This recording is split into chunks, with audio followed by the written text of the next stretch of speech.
तर ह्या धनगर समाज 2 नंबरला आहे.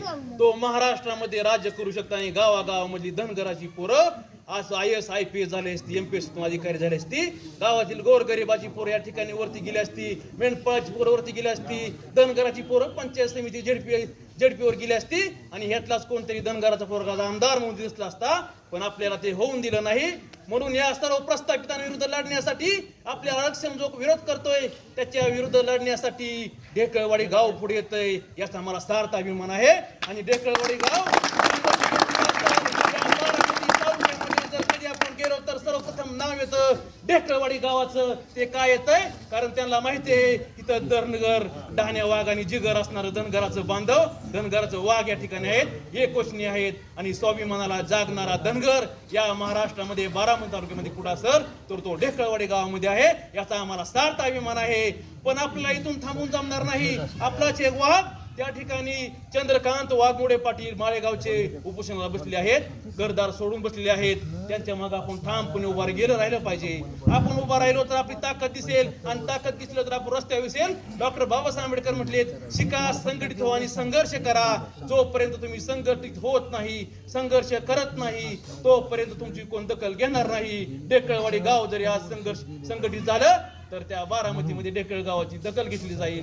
आणि आरक्षणाचा मुख्य दावेदार म्हणून, आरक्षणाचं पहिलं पाऊल म्हणून ढेकळवाडी गाव या ठिकाणी पुढे जाईल. अरे आपला इतिहास काय आहे? ज्या राजानं 18 लढाईत एकदाही पराभूत न होणारा राजा, महाराजा सुभेदार महाराजा यशवंतराव होळकरांचं रक्त आपल्या अंगामध्ये सळसळ करतंय. अरे बोरगावचा डहाण्या वाघ बापू बिरवटेगावकरांचं आपल्या अंगात रक्त सळसळ करतंय. कधी पुन्हा अन्याय होईल त्यावेळेस आपण एकजूट झालं पाहिजे आणि आपल्या अन्याय करण्याला त्याची या ठिकाणी दिशा दाखवली पाहिजे. अरे डोक्यावर फेटा, कपाळावर भांडारा, हातात कुऱ्हाड, हाच आहे आमच्या धनगराचा सन्मान.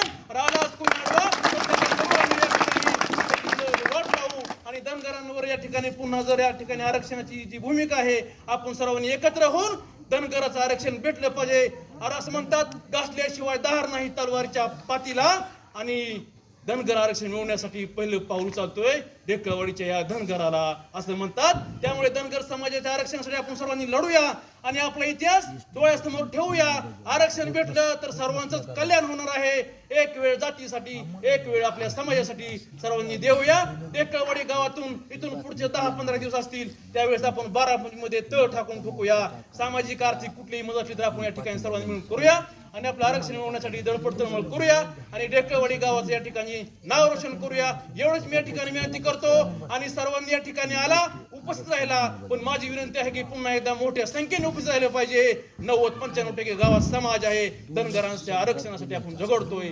धनगर आरक्षण मिळाल्यानंतर काय होईल या ठिकाणी बसलेला कोणीच सांगू शकत नाही. एवढ्या योजना आहेत, एवढ्या स्कीम आहे, इथला कुठलाही धनगर गरीब राहणार नाही, कुठलाही मेंढपाळ गरीब राहणार नाही. सर्वांची उन्नती होईल. एसटी आरक्षण मिळाल्याशिवाय होणार नाही. त्यामुळे सर्वांनी एकच ठरवूया, एसटी आरक्षणाची जोपर्यंत अंमलबजावणी होत नाही तोपर्यंत आम्ही मागे हटत नाही. हीच या ठिकाणी सर्वांच्या वतीनं प्रार्थना करतो.